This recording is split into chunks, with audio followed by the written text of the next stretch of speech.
오늘 말씀 한 절 말씀입니다. 우리 마태복음 9장 29절 한 절 말씀 봉독합니다. 이에 예수께서 그들의 눈을 만지시며 이르시되 너희 믿음대로 되라 하시니. 예. 우리 다 한 목소리로 한번 읽어볼까요? 우리 이에 예수께서 그들의 눈을 만지시며 이르시되 너희 믿음대로 되라 하시니. 오늘 한 절밖에 읽지 않았지만 이 8장과 9장에는 마태복음 8장과 9장에는 수많은 기적들이 기록이 되어 있습니다.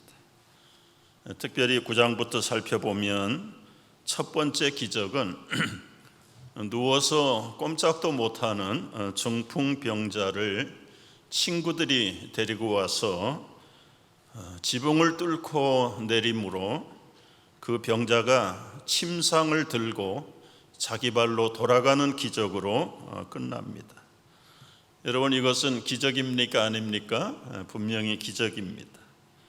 두 번째 기적은 이 톨부스에 앉아가지고 도로 통행료를 받고 있는 세무서 직원이었던 마태가 지나가시던 예수님이 나를 따르라 한마디에 마태는 그 자리에서 모든 것을 버려두고 예수님을 따라갑니다. 이게 기적일까요? 우연일까요? 세 번째 기적은 한 관리의 지금 방금 죽은 어린 딸을 살리시는 사건이 바로 이 마태복음 9장의 세 번째 나타난 기적입니다. 네 번째 기적은 12년 동안 혈류증을 앓던 여인이 예수님이 지나가신다는 소문을 듣고 그의 옷가루라도 만지면 병이 날 것을 믿고 나와서 옷가루를 만졌고, 그리고 그 믿음이 자신을 구원하게 되는 것을 깨닫게 됐습니다. 역시 이것도 기적이죠. 다섯 번째 기적은 두 맹인들의 눈에 손을 얹고 내 믿음대로 될지어다 말씀하실 때 저들의 눈이 회복되었다는 기적입니다. 여섯 번째는 사람들이 귀신이 들려 말하지 못하는 사람을 데리고 왔어요. 예수님께서 귀신을 쫓아내시고 그 말이 들려서 말을 하지 못하던 언어 장애인이 말을 하는 기적이 나타납니다. 이 사진은 몇 년 전에 우리 뉴욕 실버 선교 단기 선교에 중남미에 갔다가 말하지 못하는 소년에게 우리 한지영 목사님 또 단기 선교사들이 손을 얹고 기도함으로 귀가 열리고, 그리고 이 어린아이가 처음으로 말을 해요. 마미. 그 가족도 울고 이 자기 어린 소년도 감격해서 눈물을 닦고 있는 모습이. 여러분, 하나님께서는 사람들의 필요와 육체적인 필요, 정신적인 필요, 때로는 경제적인 인간관계의 여러 필요들을 채워주신다고 성경은 여러 곳에서 말씀하고 있습니다. 하나님의 이름이 여러 가지인데 그 중에 한 가지 이름은 여호와 이레라는 이름이 있습니다. 여호와 이레라는 말씀은 필요한 것을 미리 준비하신다는 하나님의 다른 이름입니다. 여호와 이레 하나님이 여러분의 필요를 분명히 채워주실 줄로 믿습니다. 여러분 믿으십니까? 그런데 우리의 신앙생활을 돌이켜보면 정말 필요한 것들이 다 채워졌나요? 안 채워졌습니다. 그럼 무엇이 문제일까요? 하나님이 정말 거짓말쟁이일까요? 허풍을 떨고 있는 것입니까? 듣기에는 그럴듯하지만 실제로 그렇지 않는 것은 무슨 이유 때문에 그렇습니까? 그래서 오늘 이 부분을 좀 우리가 잘 진단하고 정리하고 확실히 새롭게 해서 어떻게 하나님을 더 잘 믿을 수 있을까? 이게 우리 성도들의 최고의 소망인데 어떻게 해서 하나님을 더 잘 믿을 수 있을까? 그 말씀의 비결들을 오늘 우리가 함께 검토해 보려고 하는 것입니다. 여러분, 하나님의 크고 작은 기적이 일어날 때 거기에는 분명히 조건이 따른다 그랬죠. 조건이. 약속의 전제 조건이 따르는데 그 전제 조건이 무엇인가? 다양하게 설명할 수 있고 많은 조건들을 찾아낼 수 있어요. 그러나 오늘 예수님께서 말씀하시는 그리고 행하셨던 모든 기적들 중에 매번마다 말씀하지 않았지만 6가지 기적 중에 2가지는 내 믿음대로 될지어다, 내 믿음대로 될지어다 말씀하셨어요. 이 말씀은 얼마나 내가 복을 받아야 될지 선택은 네가 하라는 거예요. 여러분의 믿음의 분량에 따라서 나타나는 결과가 달라진다는 것을 포함하고 있는 선포의 말씀이 내 믿음대로 될지어다. 내 믿음이 작으면 작은 대로, 크면 큰 대로 나타날 것을 분명히 말씀하셨어요. 중요한 것은 첫 번째 뭐냐? 믿음은 믿음인데 바른 믿음을 가져야 된다는 거죠. 바른 믿음. 우리 9장에도 6가지 기적이 나타났지만 8장에도 많은 기적이 나타납니다. 나병 환자를 고치셨습니다. 백부장의 하인을 고치셨습니다. 베드로 장모의 열병을 고치셨습니다. 풍랑을 잠잠케 하셨습니다. 이 많은 기적들과 이적의 공통점이 뭔가? 결국은 예수님께서 어떤 능력을 행하실 때 그 능력을 받아들이는 사람의 기본 그릇이 각각 다르다는 것이. 9장에서 말씀하신 대로 8장도 내 믿음대로 될지어다. 내 믿음대로 될지어다. 우리가 같은 성령님, 같은 예수님, 같은 하나님, 같은 성경을 믿고 배우는데도 우리 교우들 간에, 성도들 간에 나타난 믿음의 현상들과 결과들은 다 똑같지 않아요. 똑같지 않아요. 다 다양하고 차이가 있고 크고 작고의 문제도 생깁니다. 이게 도대체 기본적인 조건이 뭐냐? 누구는 크고 누구는 작고 누구는 많고 누구는 작으냐? 그 기준이 뭐냐? 성경 전체를 종합해 볼 때 하나는 바른 믿음을 가져야 된다. 바른 믿음. 여러분, 바른 믿음 아닌 믿음은 또 뭐가 있습니까? 바른 믿음은 무엇입니까? 성경이 말하는 기본적인 하나님과의 관계에서 첫 번째 요구되는 조건이 무엇인가? 히브리서 11장 6절 말씀. 우리가 잘 암송하는 요절이에요. 다 함께 이 요절 암송해 보겠습니다.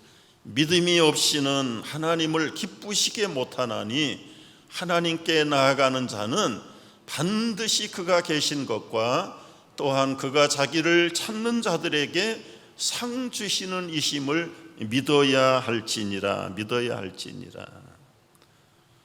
이 믿음의 관계, 믿음의 조건이 하나님과의 관계에서 가장 기본이다. 가장 기본. 그런데 이 믿음의 크기에 따라서 나타나는 현상이나 열매가 달라진다는 것이 달라진다. 여러분, 금붕어는 작은 어항에서 기릅니다. 보통 이 금붕어는 어항의 사이즈에 비례해서 커요. 조그만 새끼를 넣는데 점점 자라는데 계속 자랄 것 같은데 어느 정도 어항에 자유로운 활동할 만큼의 사이즈밖에 안 자라요. 더 이상 안 자랍니다. 그런데 이 어항에 들어있는 금붕어를 강이나 연못에 갖다가 풀어놓으면 어떻게 될까요? 한번 볼까요? 어떻게 변하는지. 놀랄 정도로 성장합니다. 무게만 해도 15kg 나가는 거대한 금붕어로 성장해버려서 이게 작년 6월 달에도 미국에서 잡혔는데 이것은 지난 11월 8일 날 며칠 전에 인도네시아의 한 하천에서 잡은 거예요. 정확하게는 모르지만 어느 가정에서 아마 금붕어를 갖다가 하천에다가 방류한 것으로 추측할 뿐입니다.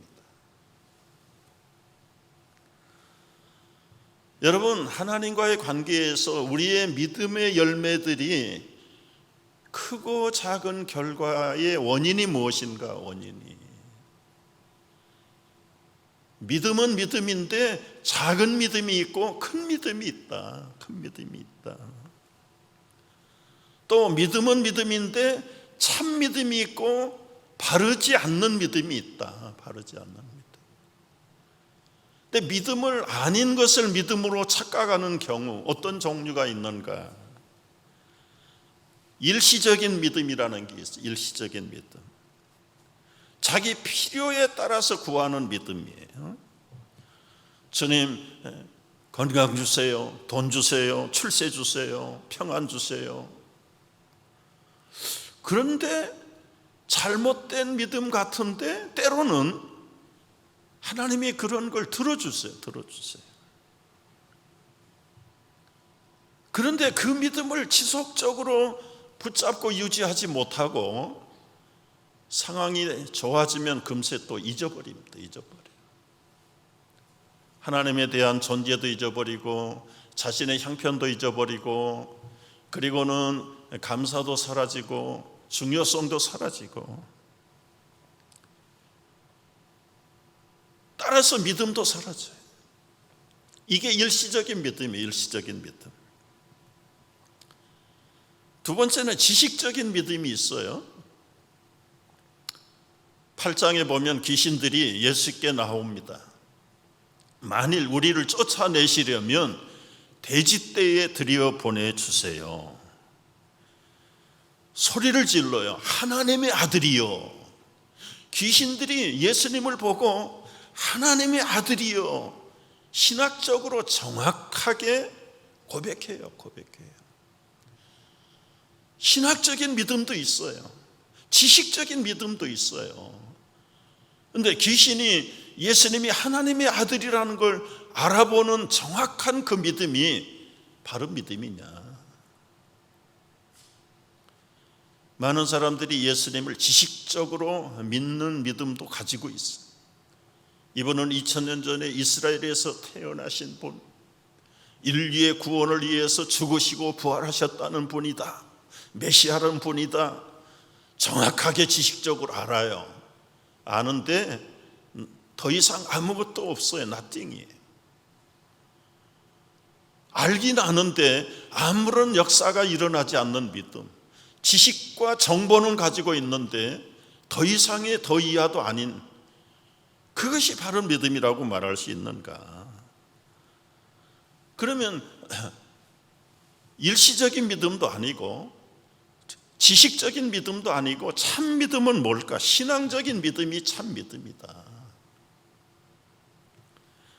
이 신앙적인 믿음은 궁극적으로 구원 얻는 믿음입니다. 구원 얻는 믿음. 병 고침을 받았다가도 나중에 형편이 더 나빠질 때 끝까지 버리지 않는 믿음. 올라갔는데 계속 내리막으로 달리는데도 변치 않는 믿음.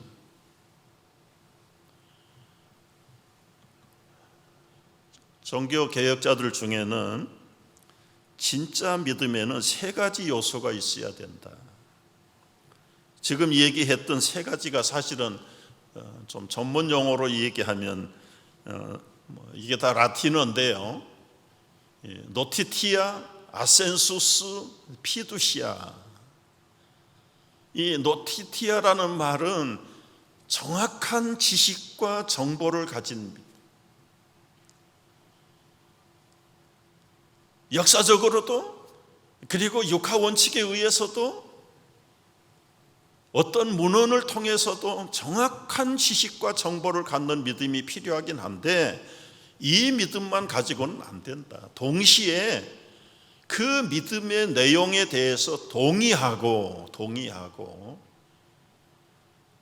마지막은 신뢰하고 행하는 믿음이 없으면 아는 것 가지고는 안 된다. 받아들이고 동의한다는 것까지도 참 믿음이 될 수 없다. 여러분, 이제 이 두 가지가 없이 무조건 신뢰하는 믿음만 있으면 어떤 면에서는 맹신적인 믿음으로 치우칩니다.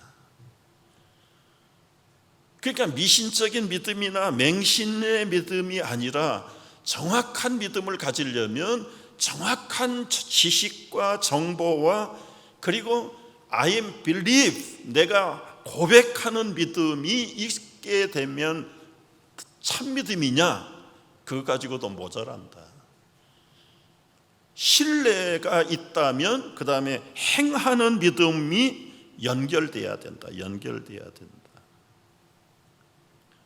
예를 들어서 다시 한번 설명을 해보면 그렇습니다. 한 사람이 아주 불치병에 걸렸다고 가정을 해봤고요. 유능한 의사를 만나서 정확하게 진단을 했어요. 그리고 검진 결과에 따라서 처방을 주었습니다. 약을 구입했습니다. 여기까지는 아무런 변화가 일어나지 않아요. 진단하고 병명을 찾아내고 이 병을 치료하기 위해서는 이 약밖에는 없습니다. 이 약 먹으면 치료됩니다. 거기까지는 지식과 동의와 신뢰가 되긴 하지만 약을 갖다 놓고 먹지 않으면 어떻게 되는 겁니까? 그 전에 있는 모든 것이 무효예요. 그의 병은 고침을 받지 못하고 끝나는 거예요. 지식적으로 알고 그리고는 동의를 해도 신뢰를 해도 약을 먹는 행위가 수반되지 않으면 이 모든 허황된 것들 끝나고. 그래서 야고보서에서는 이 말을 한마디로 정리를 하는데 2장 26절에서 영혼 없는 몸이 죽은 것 같이 행함이 없는 믿음은 죽은 것이다.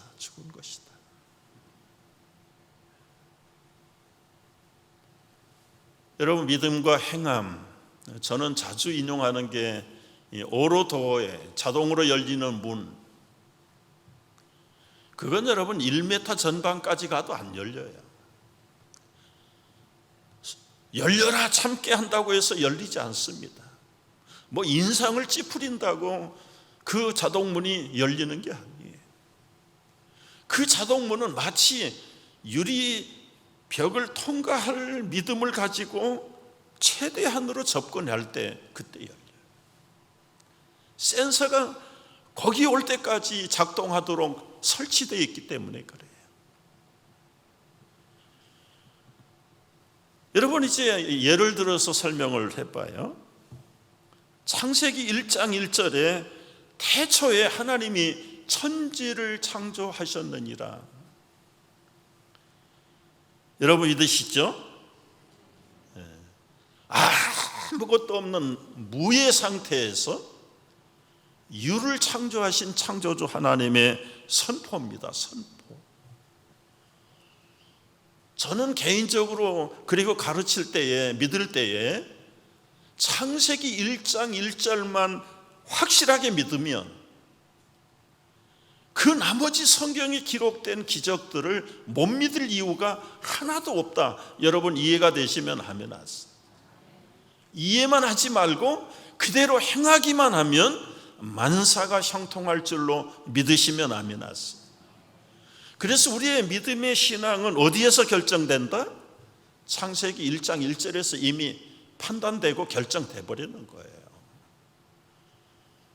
그래도 목사님, 창세기 1장 1절은 제가 믿지만 어떻게 사람이 물 위로 걷는다는 게 믿어집니까? 1장 1절은 믿는다고 하면서 물 위로 걷는다는 것을 못 믿는다는 것은 결과적으로 창조주 하나님의 능력을 안 믿는 것이나 다름없는 거잖아요. 문제는 전능하신 창조주 하나님의 능력을 믿는 것 가지고 효과가 나타나는 게 아니에요. 우리의 상황은 천차만별로 변하고요, 얼마나 또 다른 상황들과 형편을 만나는지 몰라요. 그런데 그 어려운 비상한 상황 속에서도 믿음의 증거와 믿음의 실체를 체험하기 위해서는 믿음을 사용해야 돼. 이 믿음이라는 게 참 흥미가 있는 실체입니다. 실체예요. 성경 공부 많이 했다고 해서 믿음이 있는 거 아니에요. 그걸 여러분 거꾸로 또 자기 중심, 여러분 중심으로 해석하지 마세요. 성경 공부가 필요 없다고 그러네 지금. 김 목사님 무슨 말을 하는지 내가 알아요. 믿음만 있으면 되는 거죠. 맞습니다. 근데 믿음만 있으면 되긴 되는데, 배워서 아는 믿음, 그것도 믿음은 믿음이에요. 그런데 그 믿음은 아무런 역사가 일어나지 않아요. 토론한다고 해서 그 믿음의 효과를 보느냐? 그것도 아닙니다. 믿음이란 마치 우리 몸에 붙어있는 근육과 같아요. 근육은 강해지려면 어떻게 해야 됩니까? 운동을 해야 돼요. 운동. 근육을 자꾸 사용하면 사용할수록 이 근육은 단단해지고 강해지고 튼튼해지게 돼 있어. 근육을 사용하지 않으면 아무리 육체미에 나가서 챔피언이 돼도 나중에는 사용하지 않으면 그냥 어린아이 살처럼 보들보들하게 다 돌아가요. 우리의 믿음이라는 실체가 큰 믿음이든 작은 믿음이든 그때마다 그 상황 속에서 사용해야만 점점 강한 믿음으로 자라는 거예요. 미국에 1년에 한 번씩 이제 기독교 작가들에게 주는 상을 어느 작가가, 이분은 마이크 메이슨이라는 작가가 한 해에 챔피언 메달을 받았어. 근데 이 작가는 태어나면서부터 심한 우울증을 가지고 태어난 사람. 철들면서부터 삶의 해이를 느끼고 살았어. 그렇게 성장하다가 어느 시기에 와서 성경을 만나게 됐는데, 그 중에서 특별히 주 안에서 기뻐하라, 내가 다시 말하노니 항상 기뻐하라, 빌립보서 4장 4절의 말씀을 읽게 됐어요. 그러면 내가 그냥 읽고 지나가지 말고 한번 이 하나님의 말씀이 진실한가 아닌가를 내가 시험을 해보자. 그래서 그날부터 90일을 작정했대. 내가 매일매일 정말 기뻐하면서 사는 것이 가능한가? 마음에 결심을 하고 하루하루 어떻게 생각하든 어떤 일을 벌리든 기쁜 일을 만들기 시작을 했어요. 그랬더니 정말 자기의 성격이 바뀌기를 시작하는데 평생 지금까지 기쁨이라는 건 한 번도 느껴보지 못했는데 이 말씀을 믿고 계속 기뻐하기로 작정을 하고 기쁜 일을 만들기로 시작을 했다. 그랬더니 슬픔이 사라지고 두려움이 사라지고 우울증이 사라지고 자기가 언제 우울했는지를 생각할 기쁨, 겨를도 없이 자꾸 새로운 감사가 일어나기 시작해요.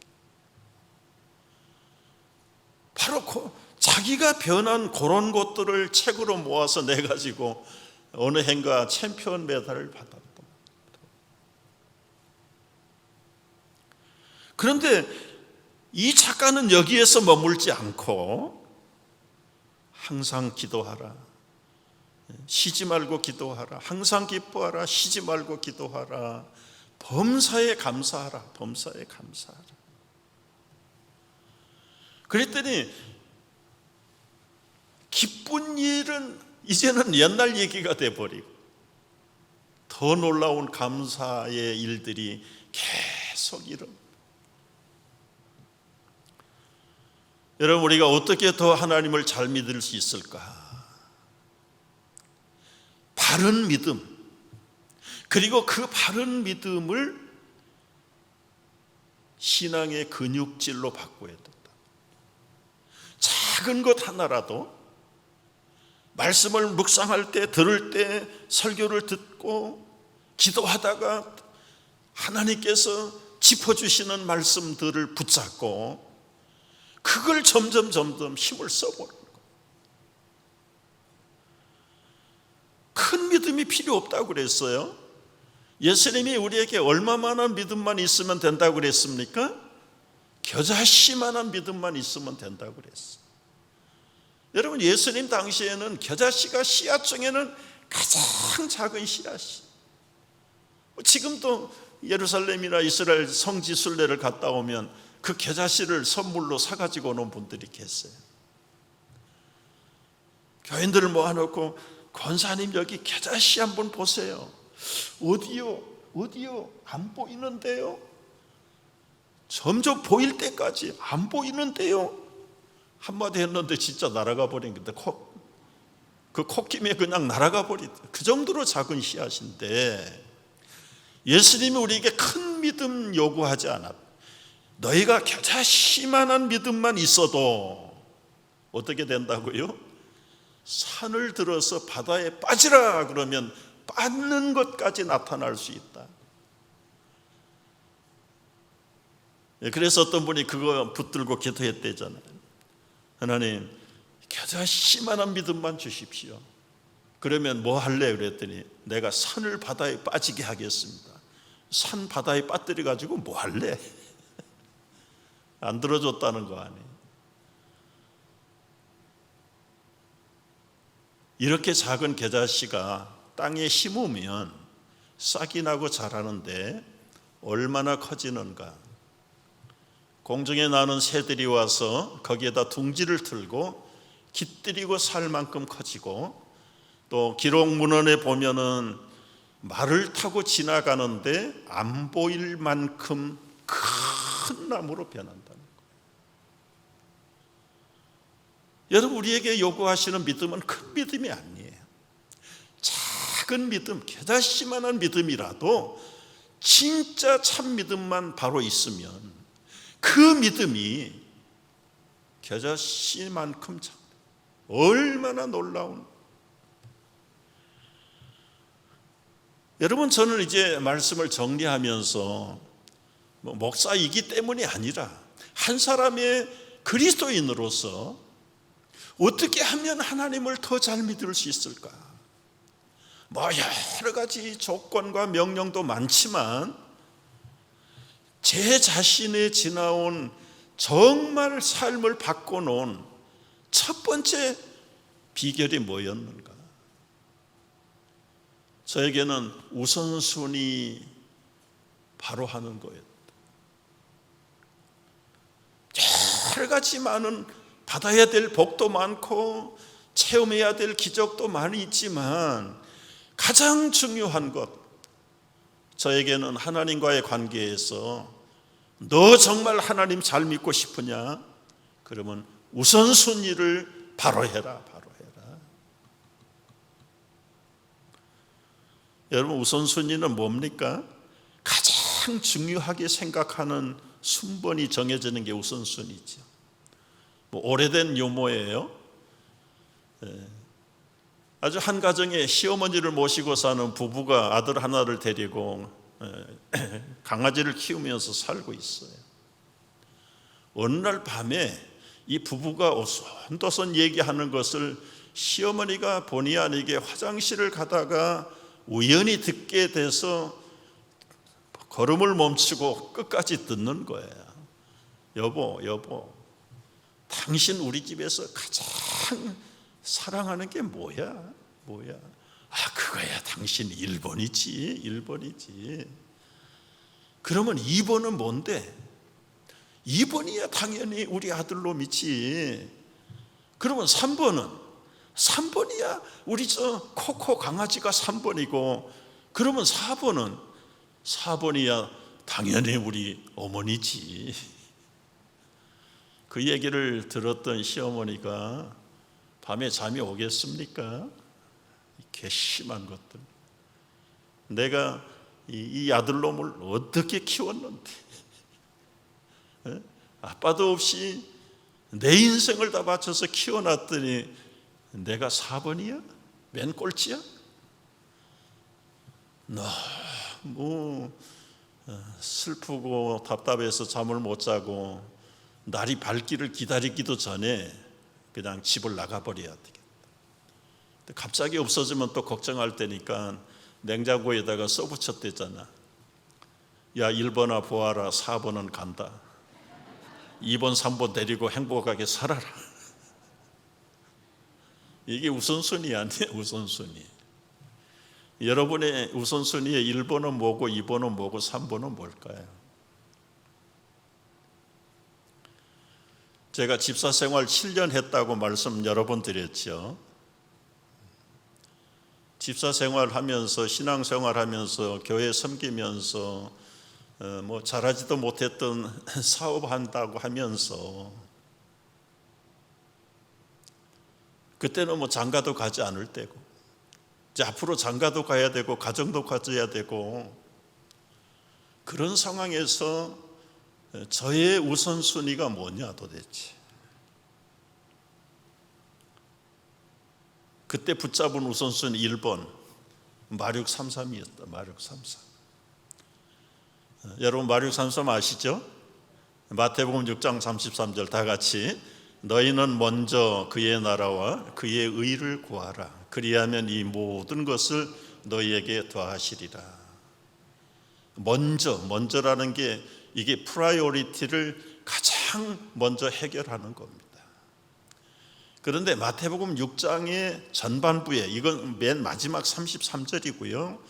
그 6장 전체가 뭡니까? 무엇을 먹을까? 무엇을 입을까? 어떻게 살까? 세상 사람들의 우선순위, 염려, 걱정, 근심하지 말라. 그리고 나서 결론이 뭐냐면 마륙 33입니다. 너희가 먼저 우선순위로 구할 것은 하나님의 나라와 하나님의 의를 구하라. 그리하면 이 모든 것, 의식주 너희에게 더해준다. 그런데 지금까지 내 삶의 우선순위는 거꾸로 해왔다. 어떻게 먹고 어떻게 입고 어떻게 살고, 그것부터 구하고 나서 시간 나면 교회 가서 예수님께, 하나님께 기도하고 예배하고, 너 완전히 우선순위를 뒤집어서 살았다 지금까지. 그리고도 전도사도 했고 집사도 하면서 지금 주일학교 교사할 때 이 마륙 33을 깨닫고 나서 어느 날 주일날 아침 교회를 가는데, 무더운 여름날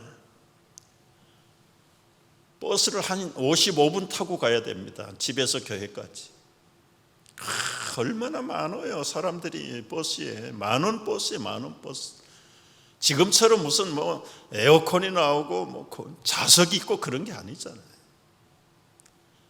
빽빽하게 막 콩나무 시루처럼 싣고 다니면서 에어컨도 없고, 여름에 난방샤스 잘 데려 입고 나가도 그 많은 버스에 한번 시달리고 나면 다 우글쭈글 돼버릴 정도니까. 버스에서 내리면 진땀을 흘리고 신선감이 다 사라져 버리고, 어느 주일날 오전에 버스를 탈까 기다렸는데 버스가 또 안 와요.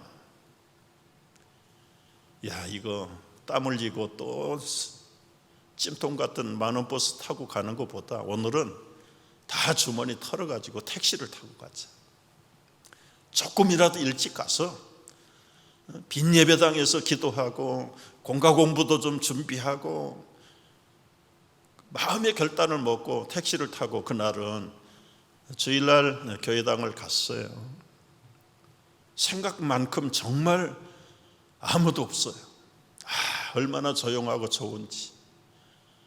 먼저 왔다는 어떤 그 영적인 우월감도 있고, 그리고 1대1로 하나님의 존전에서 독대하면서 기도하고, 그리고 공과책 펴놓고 사실은 주중에 준비를 해야 되는데 못했으니까 오늘 어떻게 우리 주일 학생들에게 이 말씀을 가르칠까? 기분 좋은 하루였어요. 근데 문제는 하루가 다 끝나고 집에 돌아가야 되는데 버스표 한 장이 없는 거예요. 버스표 한 장이 없어. 다 털어서 택시 타고 왔으니까. 버스 정류장을 향해서 걸어가는데 어느 정도 거의 다 왔는데 지금 문제예요. 버스가 와도 버스표도 없고. 그런데 지나가던 까만, 우리 그때 쓰던 말로 세단 자가용이 딱 앞에 서는 거예요. 그 시커먼 유리창에 싹 내려가더니 집사님 뭐해요? 어디 가세요? 집에 가세요? 우리 오장로님 기사가 문을 열고 물어보는 거예요. 그래요? 저 집에 가는데. 집이 어느 쪽인데요? 필동에 교회가 있었는데 수유리입니다. 수유리. 그럼 타세요. 탔는데 뒤에 보니까 오장로님이 앉아 계세요. 이분은 아주 부자예요. 필동에 저택에 사시면서 김 집사 집이 어느 쪽이라고? 아주 수유리입니다. 그거 잘 됐네. 그러면 내가 집까지 데려다 주면 되겠네. 이 장로님 너무 미안하고 항송하지요. 아니야, 마침 의정부 쪽으로 가는 쪽. 그날은요 아주 새까만 자가용에 우리 집 앞까지 딱 태워다 줬어. 그게 무슨 큰 대수겠습니까, 여러분? 이런 작은 상황을 체험하면서 작은 믿음의 우선순위가 나의 삶을 결정해야 되겠다. 그래서 그때 물어보기 시작했어. 우선순위를 어떻게 찾아낼 수 있을까? 내 하루의 삶 속에서 무엇을 위해서 네가 시간을 가장 많이 쓰냐? 네 돈을 어디에다 많이 쓰냐? 네가 살아가면서 가장 좋아하는 게 뭐냐? 이 세 가지로 이렇게 요약이 되더라. 정말 내가 좋아하는 건 나의 돈 많이 쓰는 것도 아니지만 그래도 돈 쓰는 것 중에서 우선순위를 정한다면 어디에다가 돈을 쓰냐? 대부분이 생활비에다 쓰겠죠. 무슨 거기 오락비가 1등을 하겠습니까? 돈 많은 사람들은 다 달라요. 사치품 사는 데도 1등일 거고, 자기 취미 생활 하는 데도 돈 많이 쓸 거고. 그러면서 나의 우선순위, 정말 하나님의 나라와 의를 위해서 마륙 33의 우선순위를 어떻게 정할 것인가?